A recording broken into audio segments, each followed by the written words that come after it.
เมื่อคิดว่าจะสอนพระพุทธเจ้าก็ลำบากจักจะเอาสำเนียงใดจักจะเอาภาษาใดสอนให้คนเห็นกิเลส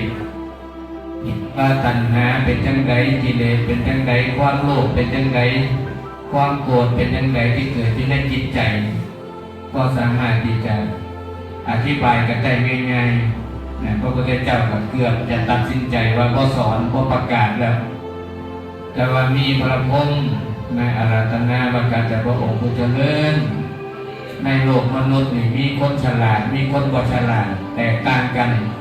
พระพุทธเจ้าก็เร่งพิจารณาเมื่อฟังคำอาราธนาของพระพรหมนะก็เลยพิจารณาจริงมนุษย์เหมือนกับก่อบัวว่าก่อบัวมีหลายระดับนะดอกบัวบางดอกพ่นน้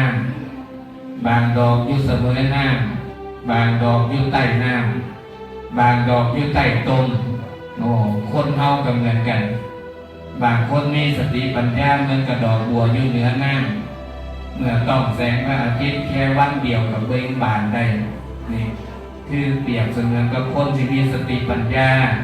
มีวาสนาสะสมมาดีแล้วถ้าสอนนิดๆน้อยๆกับตัดสรุปตามหรือเป็นพระอรหันต์ตาม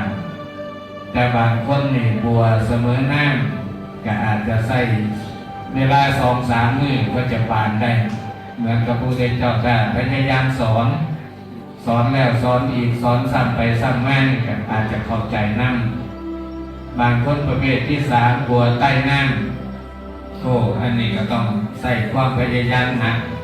แล้วอีกอย่างนึงต้องบอกให้เขารู้ว่าเขาปึ๊บถ้าเขาปึ๊บเนี่ยเขาต้องซอยเหลือตนเองต้องดิ้นรนต้องฝืนชะตาคุณสะสมบุญมากหน่อยคุณสะสมสติปัญญามากหน่อยคุณต้องฝืนชะตาต้องดิ้นรนคนขวยต้องลำบากไม่พบมีชาติมีต้องอดทนเอานี่ถ้าเจ้าอดทนแต่เจ้าปืนมาได้เจ้าก็กลายเป็นเศรษฐีได้คือคนทั่วไปเจ้าก็กลายเป็นคนมีสติปัญญาได้คือคนทั่วไปแต่เจ้าจะต้องลำบากกว่าหมู่เพราะสะสมทุนมาหน่อยนี่คือคนไต่น้ำแต่ส่วนอยู่ไต่ตมอันนี้ก็ต้องเรียกวาสนาละพระพุทธเจ้าก็หาวิธีซอยบ่ได้ก็ต้องให้เขาซอยตนเองสมมติว่าเขาอยู่ในคุกหรือเขาติดยาบ้าทั้งสิ้นเขาก็ต้องซอยตนเองเขาต้องเลิกให้ได้เขาต้องดิ้นรนคนขวายที่จะหยุดให้ได้พอได้แล้วก็ต้องปรับตัวเข้ากับสังคมให้สังคมก็ยอมรับให้ได้มันต้องลำบากกันแค่เลิกให้ได้ก่อนพอเลิกได้แล้วต้องมาปรับตัวให้สังคมก็ยอมรับอีกพอสังคมก็ยอมรับอีกแล้วก็ค่อยจะให้บทบาททั้งสิ้นนั่นคือประเภทบัวไต่ตรงเหมือนจะยอมลำบากกว่าคนอื่นต้องต่อสู้เองดิ้นรนขึ้นมาเองถ้าเจ้ามั่นเหนือน้ำพ้นน้ำเรามาฟังคำสอนของพระพุทธเจ้าก็จะเป็นบาตคือเขาได้ขึ้นกัน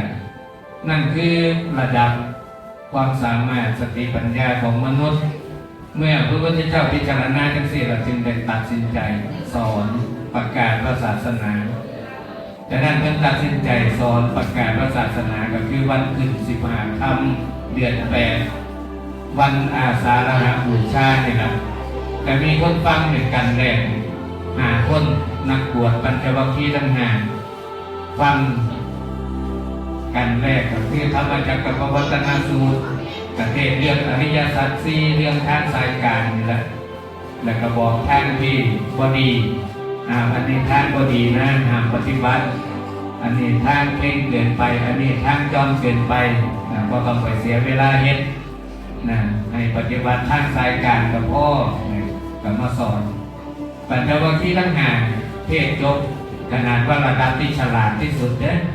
เข้าใจพระพุทธเจ้าเพียงผู้เดียวคือโกฏทัญญะก็เลยศรัทธาเลยขอบวชได้เกิดเป็นพระสงฆ์รูปแรกในพระพุทธศาสนาคือวันอาสาฬหบูชาจึงเป็นวันเกิดของพระรัตนตรัยคือมีพระพุทธแล้วก็มีพระธรรมคำสอนของพระพุทธเจ้า